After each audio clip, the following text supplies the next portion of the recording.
Future পসিবিলিটিতে আমরা শুধু could may শিখেছি। যখন আপনি ফিউচার পসিবিলিটি মানে কোন একটা সম্ভাবনার কথা বলছেন, হ্যাঁ, সেই ক্ষেত্রে যেমন ধরেন আমি তোমার বাসায় আসতে পারি, একটা পসিবিলিটি। যদি আপনি তার বাসায় যান তাহলে আপনি তো বলবেন যে I will come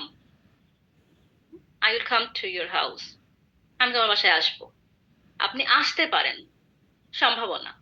so I could come to your house, or I may come to your house, or I might come to your house. ঠিক আছে?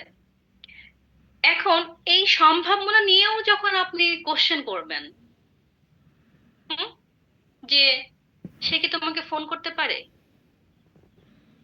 এটা আপনার আপনার কনটেক্সট বা হচ্ছে আপনার এটা কি বলে, এটাকে আপনার ভাইবের উপর ডিপেন্ড করতেছে যে আপনি কোন ভাইবে কোশ্চেন করতে চাচ্ছেন। সেটা হলো, সে কি তোমাকে কল করতে পারে?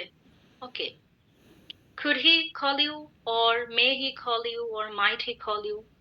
এটা এটা হলো পসিবিলিটি নিয়ে। আচ্ছা, আর একটা ক্যান কোড যেটা শুধুমাত্র কোশ্চেনের ক্ষেত্রে, সেটা হলো আমরা ইন জেনারেল শিখেছি যে যদি আমি একটু ইনফর্মাল ওয়েতে বলি, তুমি তুই এর ক্ষেত্রে, মানে ইনফর্মাল, এত ফর্মালিটি দেখানোর কিছু নাই, যে স্ট্রেট, সেই ক্ষেত্রে আপনি ক্যান দিয়ে কোশ্চেন করতে পারবেন। হুম, ধরেন আপনি আপনার বন্ধুকে বলতেছেন যে আমি কি তোকে ফোন করতে পারি, বা আমি কি তোর রুমে আসতে পারি? আপনি কি বলবেন? যদিও বন্ধুরা পারমিশন নেয় না, তাও ধরেন ভদ্রতার খাতিরে বললেন যে can I come to your room, আসতে পারি? আচ্ছা, এখন আপনি আপনার কোনো সিনিয়র রুমে যাচ্ছেন, এটা হলো আমি জাস্ট এক্সাম্পল দিয়ে বোঝাচ্ছি, আপনি আপনার কোনো সিনিয়র রুমে যাবেন, না বড় কেউ, তখন আপনাকে একটু পোলাইটলি বলবেন বা একটু রিকোয়েস্ট করে। এটা হচ্ছে ফর্মালিটি মেনটেন করা, এটা কিছুই না। ওইখানে আপনি ক্যান দিলে আহামরি কোনো সমস্যা নাই। এটা আপনার উপর যে আপনি কিভাবে নিজেকে প্রেজেন্ট করছেন।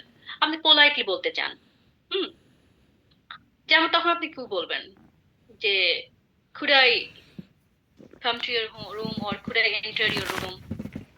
ওকে, সিম্পল। যেমন ধরেন নর্মালি আপনারা আমাকে যদি কোশ্চেন করেন কোনো, হয়তো আপনারা আমাকে বলছেন ম্যাম আপনি কি আমাকে একটু সাহায্য করতে পারবেন, আপনাদের উচিত আমাকে মেসেজ করার ক্ষেত্রে could ইউজ করার।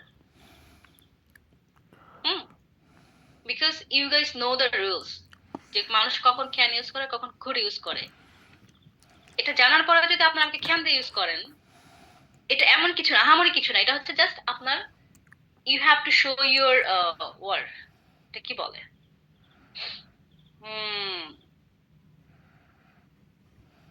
কি বলবো, ইউর মডেস্টি। ওকে, যে ওকে আমি তো আগে বলেছি যে আমি বয়সে আপনাদের সমান ছোট বড় হইলেও আমার পজিশনের জায়গা থেকে I am the respectable one, so you should show some respect. So যদি আপনি না জানেন তাহলে আলাদা, কিন্তু আমরা যেহেতু জানি, so you have to apply on your daily routine ও ডেইলি লাইফ। আপনি যখন আপনার যে কোনো বড় কাউকে, কোনো আমি না, যে কাউকে আপনার বড় কাউকে দিলে বা আপনি তাকে রেসপেক্ট করেন, সেটা মিন করতে চাইলে you have to use could when you will ask question. Could you please help me out, or something like this? Okay, আর যখন ইনফর্মাল রিলেশন, আবার ভাইবেন না যে আপনারা আমাকে খেয়াল দিয়ে কোশ্চেন গুলো আমি মাইন্ড করবো, ওটা না। আমি হচ্ছে শেখাচ্ছি যে আপনার থেকে যে কোনো বড় কাউকে আপনি চেষ্টা করবেন অলওয়েজ খুদ দিয়ে বলার। এটা হলো মানে এটা হলো ক্যান কুডের ইন জেনারেল কোশ্চেনের ভিউ, এছাড়া আর আমার কিছু নাই। আচ্ছা, আরেকজন বলেছেন যে যাদের বি এবল টু এর মধ্যে ঝামেলা আছে, ওদেরকে আমরা গতকাল একটা রুলস পড়েছিলাম, সেটা রুলসটা ছিল বি এবল টু। হ্যাঁ, আমি যাদের অলরেডি এটা আত্মস্থ করে ফেলেছে ওদের কাছে ইট সাউন্ডস বোরিং,